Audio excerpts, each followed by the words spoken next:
I'm more wiser. If I had come through the UPND, people would have said, no, he came through because of whatever. But I think I'm more wiser now. That which happened is a bad thing, but it's a learning point.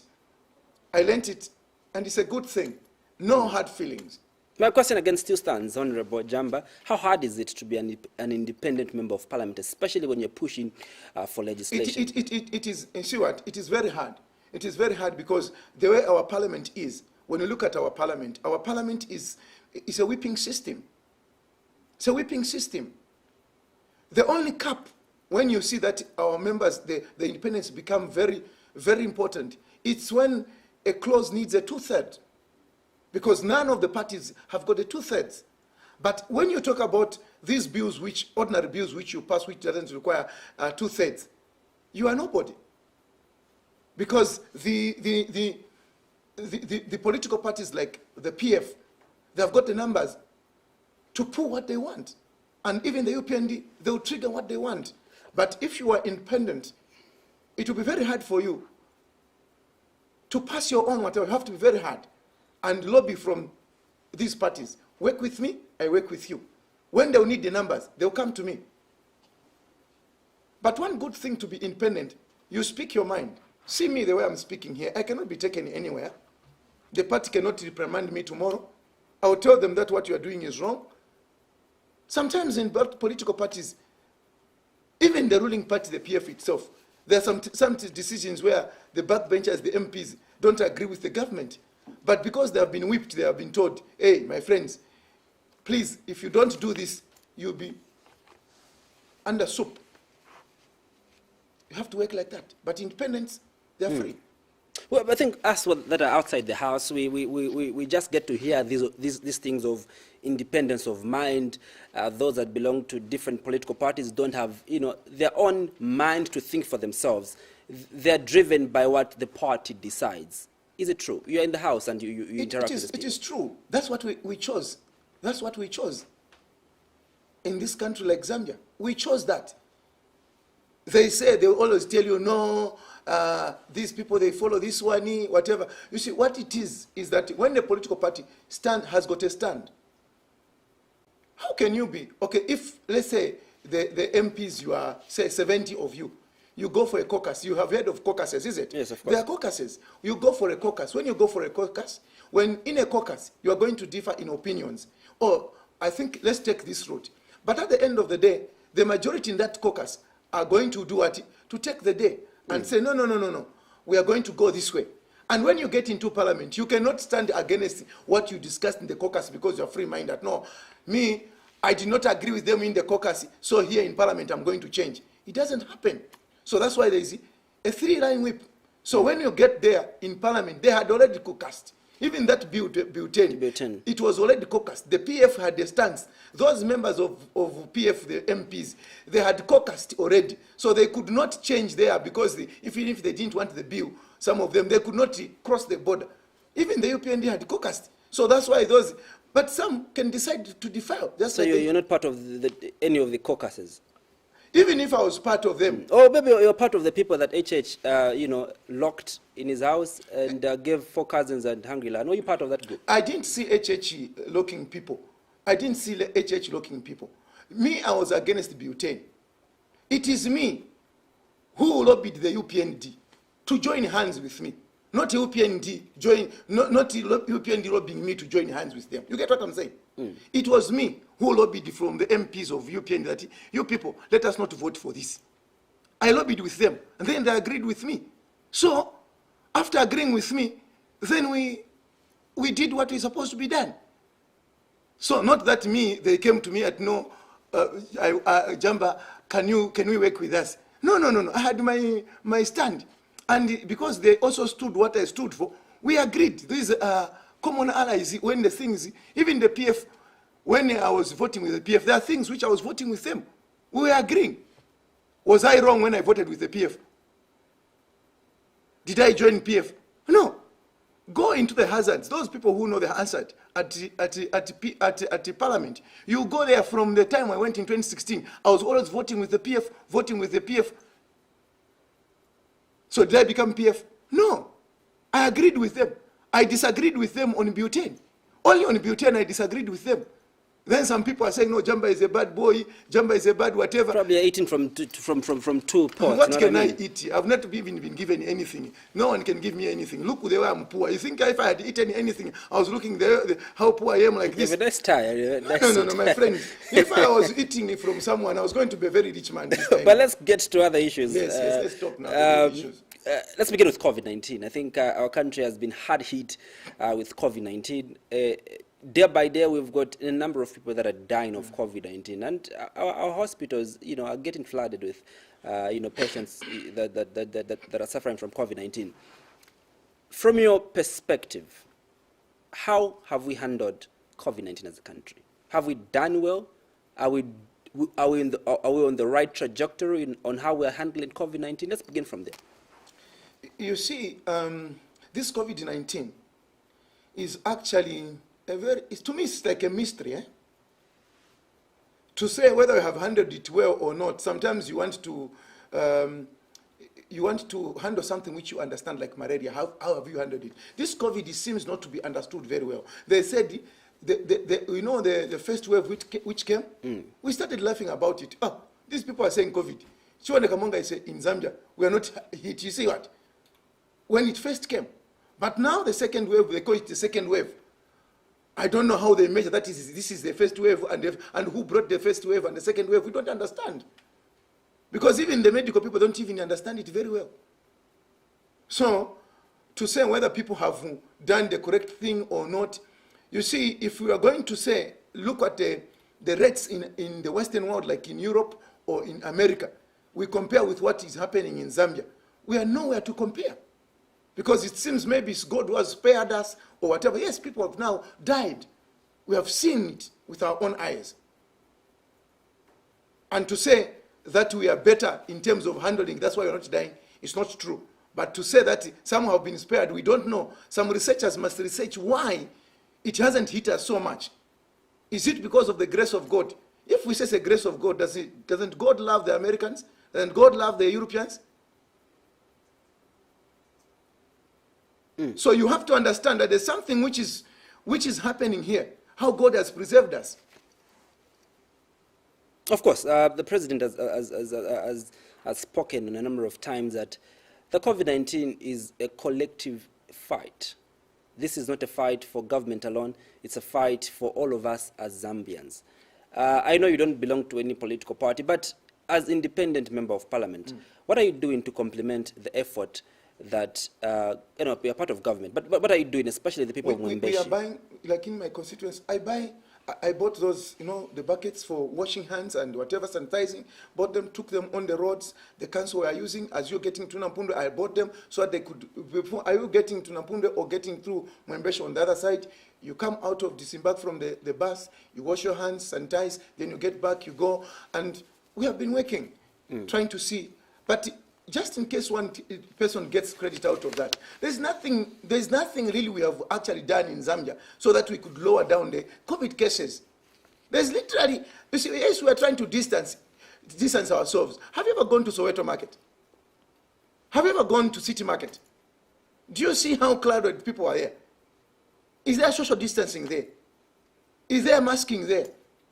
Well, government wants to take credit. No. They're saying yes, they've they employed can a take credit, multi-sectorial, but I want to tell you that this approach. This thing, if there are people who worship, maybe they should just say God has preserved us. Otherwise, human efforts here, as I'm telling you, non-starter. On the day that I had you, I remember on the 9th of January, 2021, I had you on the assignment, and it was at the time that the president did drop Health Minister Dr. Chitalo Chirufya to make an appointment to your friend, Dr. Jonas Chanda. Yeah, so far, we've seen quite a number of scandals being unearthed at the ministry from the time that Dr. Jonas Chanda came through. How would you assess his performance thus far? No, the gentleman is doing a good job. He's doing a good job. But those things have been there. Do you tell me those $1 million which are missing there, they are just missing because of Chitalo Chirufya alone? Just alone. Honeybee business, just alone. That's a collective thing. But then I know sometimes he is fighting a very big lion there when he's fighting like that. There must be some big lion behind it. You mean maybe those people surrounding who are surrounding the system which was there is the one who he's fighting against? Because there is no way one person, only one person, can have all those scandals. Well, it's possible because now we are saying it, Honorable. But how do you explain the coincidence of Honorable Staltrifia being fired and now all these scandals being unearthed? How do you explain that coincidence, Honorable? I'm saying, Dr. Chanda is doing a commendable job. Of course. I'm just saying, do you need to change the minister? Does it mean now, what you're telling me, that all these ministries which are there are big scandals, not until people are changed will they things be unearthed? There is a lot of things which are happening. When people are saying this government there's too much corruption, when people are saying there's too much corruption, they saw it, and it is there. Too much corruption. Corruption is there, and people are saying it. Now you want to people say, no, can you prove it? Do you need another minister to come and prove this is what? Then the minister says, no, this is honeybee is a whatever, this is whatever. He unearths a lot of things. Then you think that's when, because he's a minister, that's when you are going to agree that there is corruption. No. People have said it. The roads which you are constructing, they're too expensive. Do you need another minister to go there? If you remember, there was what is his name? The one who is now tourism minister. When he was at infrastructure. Chitotela. Yes, when he was there, they were saying, no, the roads are $1 million. On the floor of that parliament, when Vincent was brought in as the infrastructure minister, he says, no, these roads are too expensive. Do you need only ministers to say that these things are wrong? When things are wrong, they are wrong. This is our mother country. We have to say things which are not correct. This is not correct. And when you see, the issue is, let me just give you an example, a narrative of how we see this country, that it is actually a rotten country in terms of morals and corruption. Let me explain to you. You know, if you come to me that, Jamba, may you lend me some money? Is it lending or borrowing? You lend me some money. This English is difficult. Lend me some money. What do you want to do? You say, no, I've got a problem, my friend. I've got funerals, I've got whatever. And then you want to lend, you want me to lend you money. Then I meet your wife at Mandahill, distributing money, giving out money to people. You think I can give you money, I can lend you money? No. I can't. This is what is happening in Zambia. We are saying we don't have money. We are suffering because there is no money. We are actually defaulting. We have got, we can't give farmers 8 bags of fertilizer because we don't have enough money. But someone can carry a 300,000 kwacha on his hands. Hey, come and get empowerment. And the European people are seeing you carrying money. And then you are going to them at no, tatuke tendalama. You must be, my friend, what we are saying is, when you are doing things, you see, show that you are consistent and you are doing something. If you want to eradicate corruption in this country, don't just talk about it. You must be able to walk it. How do you walk it? I've told you, you come to me, you want me to bail you out. But I see you driving a big Jaguar outside. How can I bail someone with a big Jaguar? A big Gazelle. So a country like Zambia, you can see that people are corrupt because they are actually carrying money around, flashing money around. Even in MWEMBESHI, there are people coming from PF. They get on a station, they start a bus station, they start distributing, throwing money in the air, throwing money, Tengani Ndalama. But people are poor in this country. Where is that money coming from? So I can tell you that in essence, we are not a serious people. If we want to turn out this country to be a better country, we must move away. Let me tell you, you know how people dent the president? I don't know. Tell me. I come with a 300,000. Nafuma kuriba president, bachimpere MPH atindete. Does the president manufacture money? Well, it's on a program called the Presidential Empowerment Initiative. Which industry does our presidency have? Do you have an industry where the presidency here has got, where they produce goods to sell, though that they have got money? He runs an initiative. No. This is taxpayers. These are taxpayers' money. Taxpayers' money. If we are saying we are defaulting on the debts which we are having, why have money to dispute and give? For what? Me, in my own house, I've got in Congole to you. Instead of paying in Congole to you, I'm defaulting in Congole. But I'm busy seeing ni pasa to manefi twanga bwerani kuno muti ndama na uona ko. Do you think I can take you can take me seriously? Why do they want to? Is it true that they get the money from the president? Shouldn't they? Well, it's true because the president hasn't come out to say it's not me that they get money from. So it's true that they get the money from the president. That's why I'm saying the people, those people who are going around doing those things, haven't you seen them? You know you are a media person. You know that money is being flashed around. Flashed around everywhere. Money. Weakening the economy. Where is that money coming from? Are we generating it in Zambia? We must talk big hits in this country. You know what? Money has got legs. We must be able to grow money here in this country.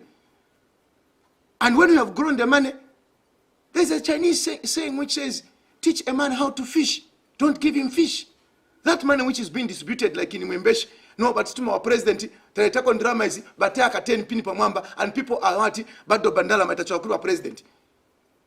Where does the president manufacture money here in this country? That these people are going around and saying, no, we have been given by the president. Tell me one industry. Just tell me one industry. The State House. State House is administration office there. That is not where you manufacture money so that you can be giving people. Because they say they get it from the president. Where is the president found? But you've spoken about very critical issues, and we'll dive into them in details a little bit. But one of the issues also remaining, bringing our conversation to the Ministry of Health is the scandal of expired drugs worth millions of kwachas. What do you make as a lawmaker of this scandal? That is just corruption. It shows you that is corruption. There are a lot of highly educated, for someone to become a doctor, how many years do they take? 7 years. Then to get another specialist, whatever, how many years? A lot of years. You have got highly qualified people at medical stores. You have got people in this drug association who are highly educated. Then you start talking about expired drugs. Someone in the system. But how can someone in the system be able to manipulate such systems? He sees that this person who is seated here, the minister who is seated here, is beneficiary to that. If the ministers are going to say zero tolerance to corruption in this country, you would see, and you see that, this is going to come to an end. There will be no corruption because they say zero tolerance to corruption. How can you take your own son to a girlfriend? How can you take your own son? My son is now about 24 years. How can I get my son to a girlfriend and then start telling him about morals, that no, you have to have one wife and whatever? You think my son is going to listen to that? You've brought in the conversation of corruption. Antonio Mwanza, Deputy Director for the Patriotic Front, said the reason why people like you can now speak about corruption and say that person is corrupt is because of how the Patriotic Front has invested highly in institutions of governance that detect corruption. The reason why corruption is detected is because the Patriotic Front has punched in money to ensure that these people that detect corruption are working. Are you agreeing with him when he says that we've strengthened institutions that are supposed to fight corruption? That's the reason why we can easily say Honorable Jamba is corrupt. Let me tell you something. I don't want to dwell with what Antonio Mwanza is saying, because I don't dwell on personalities, their perception. I don't even discuss such things. Let me discuss real issues here, because I talk independent mind. Corruption. One of the mistakes we did was to remove one of the laws in our constitution which mandated everyone to do an audit for himself. During the time of UNIP, when you are seen driving a vehicle, a Fiat 123, the investigative laws will visit you and say, how did you acquire this Fiat 123? You will show them that I earn so much, I pay taxes so much, and this is my profit. This is how I acquired the vehicle. Today, you have seen people. He's an accountant clerk in the ministry. Accountant clerk in a ministry, seeing he's parked a Land Rover outside, which is costing how much? 10,000 pounds. What is 10,000 pounds today? A second hand from UK, 10,000 pounds. How much is today? A pound is at 30 kwacha. Can you multiply 10 to 300,000? How much is shipping from UK? You find he's parked it outside. At no Tulabomba. Kwisa Mubomba. Where do you work? Where you make such profits? Where do you work? And you want to say, no, we have got strong institutions of corruption, of governance. Then they make this thing. Let us be more realistic. There are people who are working hard. You know, there are people who are working hard in these industries. They are working hard, they can't even buy vehicles. Haven't you heard those people who work in the mines? Like KCM, they work underground. They go 07 hours, they knock off at 15 hours, some go at 15 hours, knock off at 23 hours, some 23 hours, knock off 07. Do you see the vehicles which they are driving? Those people are working very hard, sweating. But people who are just seated, they are building. You find he has built an estate of houses, 41 houses, 41 houses. Where have you found the money? Then you want to talk about institutions of governance. When you have failed to locate the owner of 41 houses, you failed. Which institutions are you talking about? So you're disputing that fact, Honorable. They can't work, those people, the institutions of governance are there, but they cannot work independently. They can't work independently. Do you think this current administration has the heart to fight and the political will to fight corruption? You're talking about a heart. I don't know whether they're hearts or a heart. But what I know, I want to tell you, there is a lot of corruption in this country. You have seen it. Because I have to tell you that what I'm saying is, you know, there are companies in this country, big companies. The owners of those companies, the houses which they are staying, those companies which are running in Zambia, the houses which are staying, they're just normal houses. And they don't have a lot of houses. But they produce things which you are using in your homes.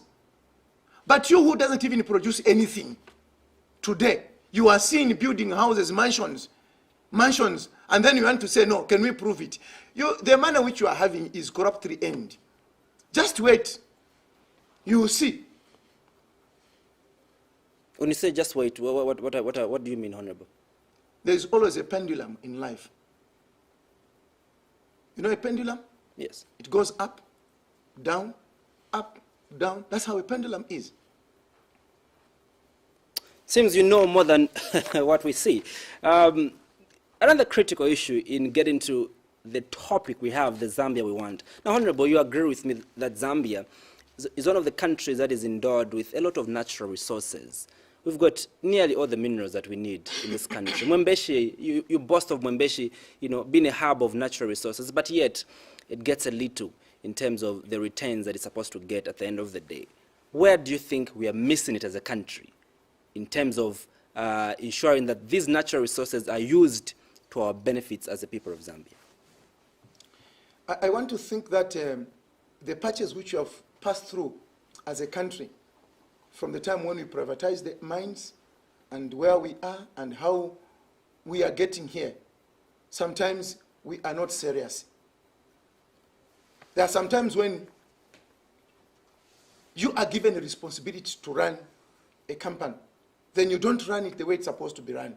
And then you just end up corrupting the economy. Look, we have got natural resources like in MWEMBESHI. MWEMBESHI We have got pyrite. You know that pyrite can make sulfuric acid from it. You are able to use it for manufacture of fertilizers. During that old time, people used to get the pyrite from Nampundwe, transport it to, there was a siding here where we used to dump it in Lusaka, just near Nampundwe Road. Nampundwe Road is just in the industrial area there. They used to dump a site there where the pyrite would be dumped, and then they take it to Kafue. There in Kafue, they used to make nitrogen chemicals. They used to use it for manufacture of fertilizer and a lot of things which they are using for it. Now, you can see that the nitrogen chemicals in Kafue is a white elephant. It cannot be used anyhow. So, we are not diligent. We invest our money in the wrong investments. We will go and borrow money and put it into consumption instead of borrowing money to do production. So, can you imagine if the nitrogen chemicals was revamped and put to good use, so that the pyrite, when it is mined in MWEMBESHI, it is sold to the nitrogen chemicals, and they are able to produce fertilizer. And we buy this fertilizer locally.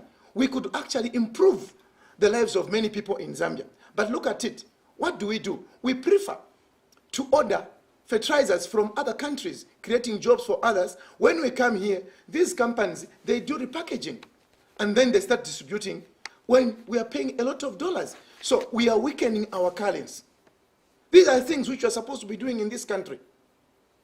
Honorable, when you're speaking like that, it seems very easy. It seems like just A, B, C, and D, and answer equals to 4. And there's no technical issues that you've spoken about, Honorable, in terms of the solutions that we need to ensure that we benefit from these resources that we have as a country. And I'm meant to believe that the people that at the helm of leadership know that we just need to do A, B, C, and D for us to get these results. But the question again, Honorable, is just how have we failed? What I've seen is, ngashaliemo, then shafibombe. That's what I can conclude. Because look, there is no way you want to invest money in things which, really, when you look at them, they won't give you benefit at the near future. Let me give an example that you've given, Honorable. You've spoken about what do you call it? Pyrite. Pyrite. All right. You said that we can use that. We can use that to make fertilizer. Yes. Right now, as a country, we are importing fertilizer from overseas. Yes. Millions of dollars that go into importing fertilizer. Yes. Isn't there anyone that knows that, look, we can actually make fertilizer within our own country at a very cheaper price? And that is my question. And why have we decided to go the most expensive route? When I know that when I open that door there, I'll be able to get cheaper things. Why have we decided to go to an expensive route? Why, Honorable, have we failed to use the resources that God has given us? How are we so, cursed as a country not to realize our potential? There is nothing like being cursed. The issue here, what I'm saying, if you go to Kafue, there are technocrats there. Kafue nitrogen. There are technocrats there who are able to work and produce these fertilizers we are talking about. Getting the materials from Nampundwe. They are able to do that. And if Nampundwe is going to be sustained through using that, because you can purify copper, some of the pyrite is taken to the copper belt for purifying of copper. Some of it should be taken to Kafue to produce fertilizers. Now, the technocrats are there, but if they take the pyrite in Kafue, what happens? Kafue is a white elephant. It's dead. People went and built an airport in Ndola. Got a loan to go and build an airport in Ndola. So tell me now, since the airport, it can be finished even this year in Ndola, where are they going to find the planes with this COVID to fly in Ndola? Where? You put money in the wrong things. That's what I'm telling you. You see, you can build an airport, yes. Okay, for Lusaka, yes, you can build this airport. But why did you build that airport in Ndola? For what? You would have gotten that money. If I were the one, I'm just talking, they have got their own way. They analyze those things. But if you give me the analysis, I was going to take that money, put it into nitrogen chemicals, build that thing, and then sell the fertilizer to the farmers. The government itself, which is spending dollars to import that fertilizer from there, they would have been getting those monies and paying to nitrogen chemicals. No paying of dollars. That means we don't need to put pressure on the dollar because we are paying nitrogen chemicals. And nitrogen chemicals produces that fertilizer we are giving to the farmers. Instead of building a white elephant, that airport in Dollar, how many planes are going to be flying there? So that is one of the things we're talking about. Let's talk about the textiles. Let's talk about it. You're talking about natural resources, is it? Yes. Let's talk about the textiles here in Zambia. There was a textile in Livingstone. Kafue, there was a textile in Kafue. Another textile in Kabwe. Now, where do they get their raw materials? Mumwa produces a lot of cotton. Mwembeshi itself produces a lot of cotton. Those are the raw materials we want to be using. The Eastern Province produces a lot of cotton. That cotton, when we bring it, process it, give it to these textiles, they'll be able to produce these shirts we are putting on. Let me tell you something. In the 80s, when Sirius was working in Rwanda? In Rwanda, Sirius was in Rwanda. People used to go to UK. When they go into the UK, in the shops to buy clothes, they find a very nice suit in UK and buy that one. Carry it, come to Zambia. When they open it, just to find manufacturer, Sirius Zambia. That's how powerful it was then. I don't know what has gone wrong with us now, this generation. Now, what I'm telling you, this is actually feasible because there is cotton here. So how do we borrow money and try to make a road which carries vehicles from South Africa, passed into Congo, instead of investing into these textiles so that we are able to make our own blankets, make our own vitenges, make our own suits? We are not going to be importing. Therefore, the kwacha is going to be strong. My friend, Zambia is very rich, except Okuriamo. Because it's like, when I want to buy those fertilizers, I don't know, because if you don't give people answers, people do speculation. It's like you want to go and buy fertilizers from another country and tell them that, oh, how much is it? How much is 50 kg of a bag of fertilizer in, say, Emirates or wherever? How much is it? We'll tell you, oh, it is $10. How much is $10? Or say $200. The government is going to buy it for $400. Okay. Wala mushinga. So that if you are going to take it to Kafue Textiles, you won't take it because wala mushinga on Kafue Textiles. There's nothing. Let us look at these things very holistically. You know, COVID has taught us a lot of things. Even the beef now, here in Zambia, do you know that we are running short of beef? Because at order price today, I was checking. If you want to order from my farm, beef is 40 kwacha per kg. How much do you buy it on the retail price? 70 kwacha, 80 kwacha.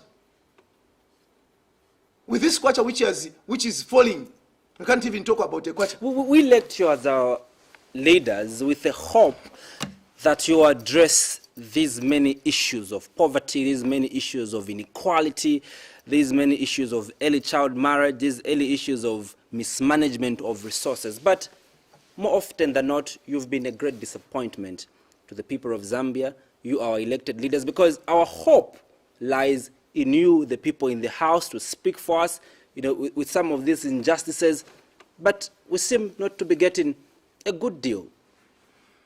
Honorable. So, I can also blame you for voting incompetence. How do you vote for incompetence? You know that... You lie to us, Honorable. You do lie to us. So you like to be lied down. You like it. So you get what you want. You take advantage of us. No, there is nothing. You get what you want. You see, in the early days, people were not even educated, but they knew what they wanted. They voted for correct people. But for now, you want to be voting people because that's what you want. So you get what you want. Then you start blaming people. So the pinnacle of these problems is leadership. Is the people, the electorates. Not the elected leaders. My friend, I'm telling you, you know that this one is not capable. You vote him. But you all come the same way, Honorable. You come the same way. You give. If we come the same way, that means you vote us the same way. You tell us the potential that this country has. You paint a picture in our minds that, look, when I become this, I'll ensure that I push for this, and Zambia will change. But I think we've been getting a raw deal out of the caliber of leaders that we elect like yourselves, Honorable. What I'm saying is, you people, you are getting what you deserve. Because you know very well, there are people, when even when you see that this one is holding some office, you see that this person is very incompetent. Very incompetent. You've been a member of parliament. You've been an elected leader. You've been an honorable. Let me indulge you into this conversation, honorable. In creating the Zambia that we want, where we can every day wake up, eat breakfast, lunch, supper, ensure that our families are in good health, ensure that everybody is either at school or is at work. Whose responsibility is it? Is it the responsibility of all of us? Because I think in many times we've put the responsibility and the trust in those that we elect. Maybe you, who is an elected leader, paint a picture to the Zambian people on what you think is a formula or a solution to creating this Zambia that we all dream of someday. A Zambia which we dream of someday can only be created by us Zambians. Us Zambians. You know, I was just looking at the people, those who are voting in the Western world. You don't give them any money for them to vote. You don't buy them regalia so that they can vote for you. There you go with issues that this is, and they even see that this is working. Now here we have to coerce you so that you start voting. And this cohesion now has gone that people are now looking at who has got Kasakakandaram. So in Kasakakandaram as MP, Nizata distributing constituents, one person Kasakakandaram, even when in my head, there's nothing. And you are there, educated. You see the beauty about you people. You have got internet, you have got everything, you can browse anything. You can see how this person, whether he has got the credentials, you can even see, is he capable, this person? What has he got to himself? You can be able to see. But look, what do? You vote for somebody whom you see this person has got he has got no better CV. Then you vote them in. Then after voting them in, you start saying, no, crying foul. Here you say, Bati Bera, here I church Tabwanji. No, it's you. It's you. My child is above 20 now. He knows what he wants. So the issue here is that us Zambians must wake up and develop a Zambia which we want. What type of Zambia do we want? We want a Zambia where in MWEMBESHI we have a third road. We want a Zambia in MWEMBESHI there is a hospital. I want a Zambia where my child, when he wakes up having a name Jamba, he won't have a problem working in Chipata. He won't have a problem working in Western Province. He won't have a problem in finding a job. What he's going to talk is about his papers. Today, I want to tell you, people won't look at the paperwork. Niwani, wafuma pisa, nani wishibe. Mawisoni wa MP. There's one man, one young boy I found in Nampundwe. One young boy. I went there for a meeting. The boy was crying lamentably. I asked, why is this boy crying? They told me, from grade 1, this child was just a genius. Number one, a genius. And now he has qualified to go to the university. He has got no bursary. I want a Zambia. When my child wakes up to go to the University of Zambia, there's a bursary. When my child finishes school, they must be able to be employed. That's a Zambia I'm looking at. And how can we do that? Is to put things right. Stop distributing money which is not worked for. Stop corruption. Build industry. Enhance the farming. I want to tell you about farming. Let me explain about farming in Mwembeshi. Today, the government of today, they give 2 bags of fertilizer, peso dressing. Top dressing, they give 2 bags. Now let me ask you, that is just a hectare. Is it an acre or something? What we need, we have been explaining to the people, what we need if we are to grow this Zambia is to go in Mwembeshi. Find maybe 500 farmers, even 100 farmers, young men, 100 young men.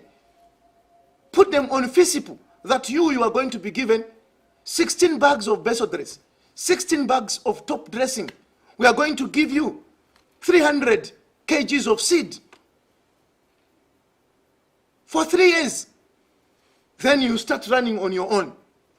That's what we are talking about. We go in Mwembeshi, find the cotton growers, those who are growing cotton, tell them we are going to support you for the 3 years, 500 of them or 200 of them. After 3 years, you win them out. They are going to be independent. Get another 300.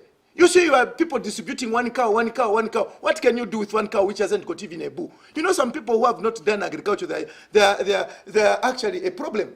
They go, they are saying, no, we are empowering, we are giving cattle to people. You are giving cattle to people, they give you cattle, three females. No boo. What can you do? 3 years down the line, there are still 3 animals. Why can't you mobilize people? Get the animals who are going to go into business of cattle ranching. You give them, we have given you these 50 animals. We have given you 3 bulls. This country would actually get better. These are the solutions we are talking about. Not haphazardly things which people are doing. No, let's appease people by giving them two bags across the country. Even those who are doing fishing.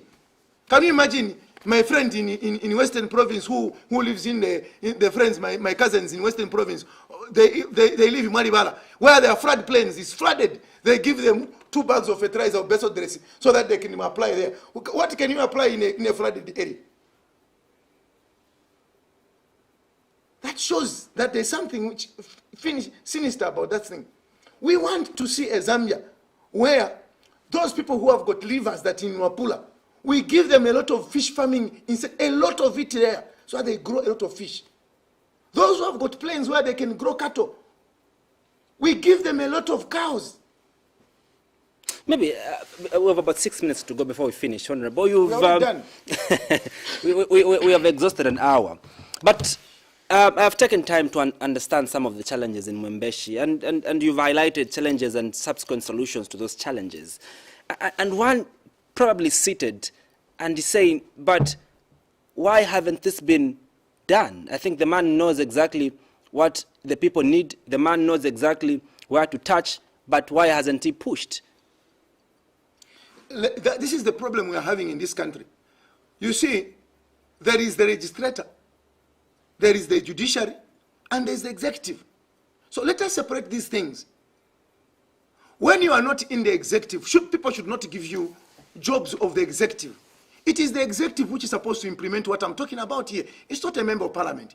My job is to legislate. Tell the people this is the problem. And I tell them this is even if today I'm going to join a political party, and then we form government, then they make an executive. I'm not part of that executive. Of course, I'll advise them from a backbencher point of view.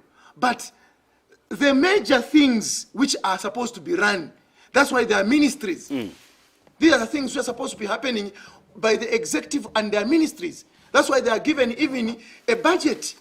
Am I given a budget? Which MP is given a budget that no, your budget yako ni, so that you go and implement these ideas? People, they can't even give us. The only money which we see is CDF, and that CDF we use it wisely, or MPs use it wisely.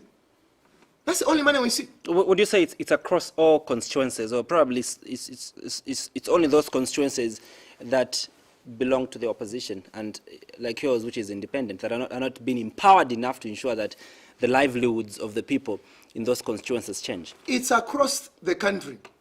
Yes, there are some PF constituencies who are crying like me. They can't come on air and tell you here. They are crying. Well, Honorable, before I ask this question, are you seeking re-election? Seeking re-election to be a member of parliament. Mwembeshi. But I had told you last time that we are remaining only with few months. How many months are remaining now? We have got only March and April, is it? I told you that, ask me, bring me for an interview. Some days before parliament is dissolved on the 12th, I'll tell you whether I'm going to come back and on which ticket. For now, leave it that I'm independent. I'm independent, and I'm actually trying to weigh.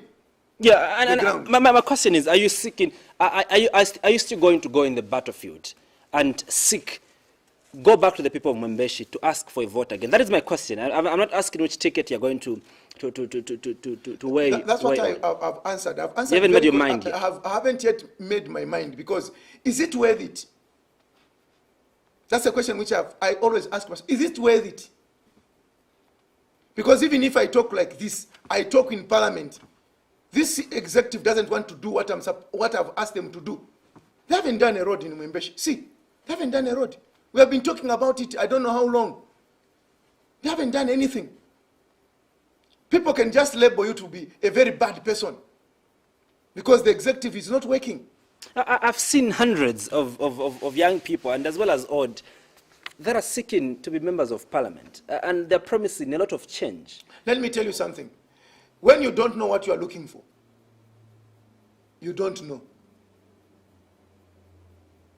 Because I didn't know what it means to be a member of parliament in a country like Zambia, where there's too much corruption, where people cannot work things straight.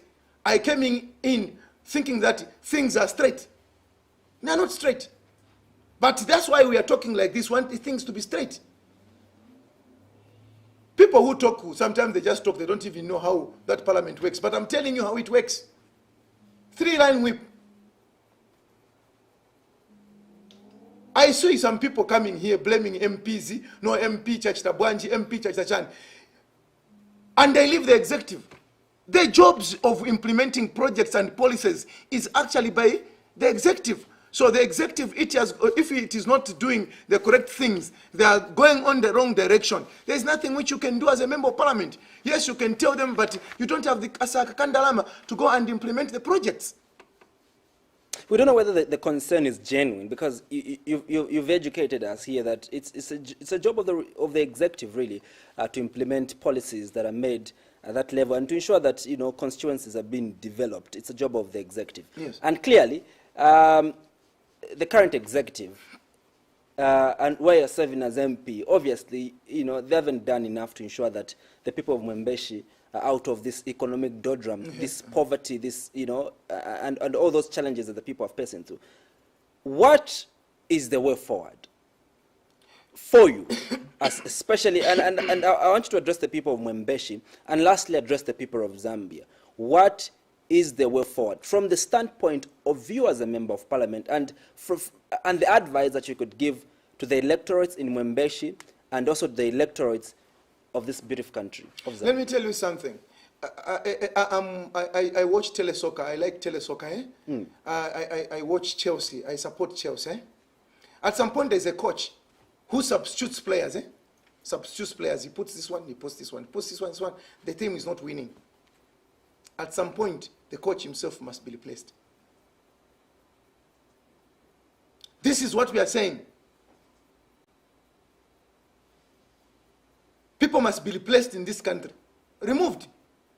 Not that you hate anybody. This is our country. Even me, if I'm not working, I must be substituted. What is it? Was I born with it? Nchawa mai. Nchanyoko. Honorable, I would like to thank you so much. Your words were very, you summarized your words. I was thinking you're going to go over a minute, but you know, I'm grateful that you did. You didn't give me enough. But what I'm saying in Mwembeshi, let us work together. People of Mwembeshi, let us work together. If we pinpoint ourselves, we are not going anywhere. The battle is big, and we are going to make sure this time around we put people who know what they are looking for. We can't allow mediocrity. We can't. Zambians, we should not allow mediocrity.